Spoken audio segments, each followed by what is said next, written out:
وہ اور بیویاں ہوتی ہیں جو ہائے ہائے کرتی ہیں، واہ بیلا کرتی ہیں. یہ میرے نبی کا خاندان ہے، یہ میرے نبی کا خاندان ہے، نبی کا خاندان. میں حوالہ دکھاؤں گا، مجھ سے سنو حوالہ. حضرت سیدہ زینب نے سارے جنازے دیکھے، بھتیجوں کو، بھانجوں کو، سب کو شہید ہوتے دیکھا. عورتیں ڈرتی میت کو ہاتھ نہیں لگاتی، چیختی ہیں بیویاں. لیکن حضرت جناب زینب نے پتہ کیا دیکھا تھا؟ وہ سننا ذرا. امام حسین کی لاش مبارک کربلا میں پڑی تھی اور امام حسین کا سر کاٹ کے نیزے پہ چڑھایا گیا تھا، اور وہ بیویوں کے سامنے خالی سر چل رہا تھا، اور سینکڑوں میل کا سفر کر کے دمشق کے بازاروں سے گزرتا وہ سر گیا. آج میں سر کی بات نہیں کرتا، سر کی. آپ مرد ہیں، جوان ہیں سارے. یہاں کسی کا کٹا ہوا ہاتھ پھینک دیا جائے نا، ہاتھ تو لوگ چیخے مار کے دوڑ جائیں گے. بلکہ ہاتھ تو دور رہا، کسی کی انگلی کاٹ کے یہاں پھینکی جائے تو لوگ چیخے مار کے مرد دوڑ جائیں گے. لیکن کٹا ہوا سر دیکھا، لاشیں دیکھے. یزید کا دربار آیا، بی بی صاحبہ کو نا ایسے عورتوں نے اپنے حالے میں لیا ہے. سیدہ زینب وہاں بیٹھ گئیں. تو جب بولا نا یزید دربار میں، کہنے لگا کہ دیکھو اللہ نے عزت والوں کو عزت دی، معاذ اللہ ثم معاذ اللہ. اور میرے مخالفین کا کیا حشر ہوا جب اس نے دیکھے نا، ایک آدمی مجبور ہے، مقہور ہے، اتنا لمبا سفر ہے، غربت ہے، پیاس ہے، بیماری ہے.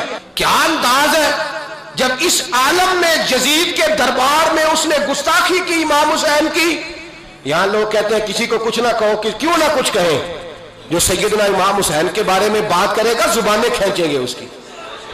جو صحابہ کے بارے میں بات کرے گا ہم کرنے دیتے ہیں. یہ کیا بات ہوئی؟ گستاخی کرنا، بے ادبی کرنا، یہ کون سا دین ہے؟ یہ تو تم بے دینی پھیلا رہے ہو. سنو، جب اس نے بے ادبی کی تو سیدہ زینب چپ نہیں رہی، بلکہ حضرت زینب بولی اور کھڑی ہوئی، اور آپ نے تلاوت کی قرآن مجید کی اور آیتیں پڑھی. کہنے لگی وَتُعِزُّ مَن تَشَاءُ وَتُذِلُّ مَن تَشَاءُ بِیَدِکَ الْخَیْرُ. اور آپ فرمانے لگی یزید تو کہتا ہے تیرے مخالفین پسپا ہو گئے، تجھے عزت ملی. آپ فرمانے لگے یہ تیرا دربار ہے نا، یہ تیرا سجا ہوا ہے نا، تیرا اس وقت ڈنڈا چلتا ہے نا. فرمانے لگی چند سال ٹھہر جا، تیرے اوپر لوگ لعنتیں برسائیں گے. اور فرمایا جب جمعے پڑھے جائیں گے تو لوگ میرے حسین کے نام کے خطبے پڑھیں گے. فرمایا آج یہ تیرا دربار ہے نا. حضرت نعمان بن بشیر صحابی رسول تھے، وہ کہتے ہیں میرے قریب ایک نابینا صحابی بیٹھا تھا. سنو حوالہ میں دکھاؤں گا. کہنے لگے میرے قریب اس وقت یزید کے دربار میں ایک نابینا صحابی بیٹھے تھے. جب بی بی زینب نے یہ بات کی نا تو وہ نابینا صحابی میرا ہاتھ پکڑ کے کہنے لگے نعمان علی آ گئے. یہ تو علی کی آواز ہے، علی آ گئے. جبریل امی بول رہے ہوں جیسے، حکمت کے گوہر رول رہے ہوں جیسے. دربار دمشق میں وہ زینب کا خطاب منبر پہ علی بول رہے ہوں جیسے. کہنے لگے علی آ گئے، علی، یہ تو علی کی آواز ہے.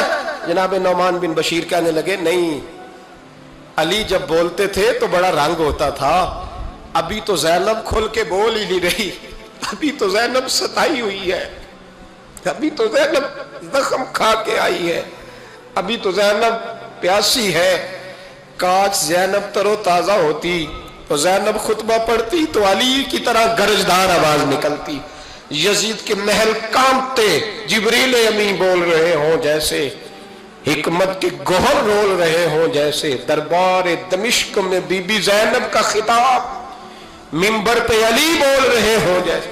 وہ مسکینوں کی طرح منتیں نہیں کر رہے تھے، ہائے پانی ان کا مزاج ہی نہیں تھا، بلکہ وہ دلیر لوگ تھے، دلیر، اور بر موقع بر محل بولتے تھے.